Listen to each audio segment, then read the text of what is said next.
They called her the last option long before she ever understood what that meant. In the small frontier town of Red Willow, names clung tighter than dust, and hers had become a whisper passed between folded hands and judging eyes. Eliza Hart stood at the edge of the main street as she always did, spine straight, chin lifted, refusing to look smaller than the town wanted her to be. She was 23, plain by their standards, quiet by necessity, and burdened with a past no one bothered to understand. Her mother had died young.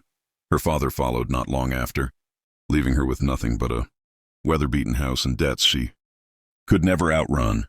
In Red Willow, women were measured by beauty, dowries, and obedience. Eliza had none of those things to offer, only resilience, which no one seemed to value. Every season brought new hope to the town's daughters. Ranchers rode in from distant lands, men with land, cattle, and futures to offer. Each visit turned into a parade of expectation. Dresses were pressed, smiles practiced, laughter carefully timed. Eliza watched from a distance, never invited into the hopeful circle. She had learned early not to step where she wasn't wanted. When proposals were discussed, her name surfaced last, if at all. If no one else agrees, they'd say, "There's always Eliza." The words cut deeper than they realized. But she swallowed the pain with the same quiet strength she used to survive each day. On one such afternoon, the wealthiest rancher in 3 counties arrived, Caleb Whitmore. His reputation preceded him like thunder before rain. He owned land that stretched beyond the horizon, cattle by the thousands, and a fortune built by grit rather than inheritance. Women whispered his name with dreams tucked behind their smiles. Men respected him, some feared him. Eliza noticed him only because the street changed when he rode in. Voices hushed. Eyes followed. Time itself seemed to pause. He was tall, broad-shouldered, worn by the sun and life. His gaze sharp but observant, missing nothing. Days passed and invitations were sent. Dinners were prepared, introductions rehearsed. Caleb met them all politely, yet without interest.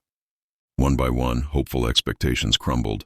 He watched more than he spoke, listening to what wasn't said. It was on the 4th evening that he noticed Eliza, not because she tried to be seen, but because she didn't. She was helping an elderly woman lift water buckets. Her sleeves rolled up, hands rough from work, her expression focused and uncomplaining. There was no performance in her kindness, no audience she sought. That caught his attention. When he asked about her, the answers came laced with dismissal. "She's the last option," someone laughed. "No family, no dowry, nothing special." Caleb nodded, but his eyes returned to Eliza, watching her laugh softly at something the old woman said. There was strength in her posture, dignity in her silence. He saw what the town refused to see, someone unbroken, despite every reason to be. And for the first time since his arrival, he felt something shift. The announcement came without warning.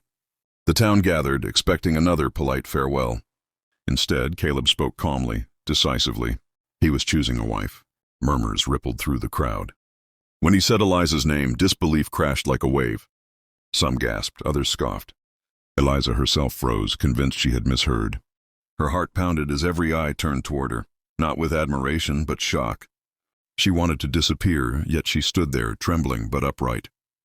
Caleb met her gaze, steady and unwavering. "I choose her," he said again, louder this time. Not because she was last, because she was never pretending. In that moment, Eliza's world cracked open. Fear and hope collided inside her chest. She didn't know what the future held, only that nothing would ever be the same again. And as the town buzzed with judgment and disbelief, a new story began, one that would challenge everything they thought they knew. If this chapter stirred something in you, if you believe in stories where strength rises from silence, don't forget to subscribe to the channel. The journey has only just begun. The days following Caleb, Whitmore's decision felt heavier than any Eliza had known. Red Willow watched her differently now, not with kindness, but suspicion. Some believed she had deceived him. Others assumed desperation had driven his choice. None believed she was worthy. Eliza felt their stares like heat against her skin. Yet she walked through town as she always had, refusing to shrink. Inside, however, doubt crept in. Why her? What did he truly see? She feared the answer almost as much as she wanted it. Caleb did not rush her. That too confused the town. Instead of parading her like a prize, he spoke to her privately, offering space rather than promises. He told her about the land, the responsibilities, the life he lived. He asked about her childhood, her losses, her dreams, questions no one had ever bothered to ask. Eliza answered carefully at first, unused to being heard. Slowly, she found herself speaking freely, discovering parts of herself she had buried beneath survival. When she finally visited his ranch, the scale of it overwhelmed her. Endless fields, strong fences, workers who moved with purpose. It was a world far from Red Willow's narrow judgments. Yet even there, Eliza felt like an outsider. She worried she would never belong, that the town's words might be right. But Caleb never treated her as a burden. He showed her respect, sought her opinion, trusted her instincts. Each small gesture stitched confidence into wounds she didn't know were still open. Trouble came, as it always does. Rumors followed her like shadows. A failed courtship from years past resurfaced, twisted into scandal. Some workers questioned her presence, suggesting Caleb had made a mistake. Eliza overheard enough to consider leaving. One night she stood beneath the wide sky, packing what little she owned, convinced she was saving him from regret. That was when Caleb found her. He didn't raise his voice. He didn't plead. He simply told her the truth. He had been alone for a long time, not because he lacked options, but because none felt honest. He saw in her a strength forged by hardship, a loyalty untouched by ambition. "They called you the last option," he said, "but I know better. You're the only one who never tried to be chosen." The words broke something, open inside her. For the first time, Eliza allowed herself to believe she was more than what the town decided. Standing beside him became an act of courage. Together, they faced the whispers, the doubts, the tests of daily life. Eliza learned the rhythms of the ranch, earned respect through work rather than title. She made mistakes, owned them, grew stronger. Slowly, the same people who doubted her began to see her worth.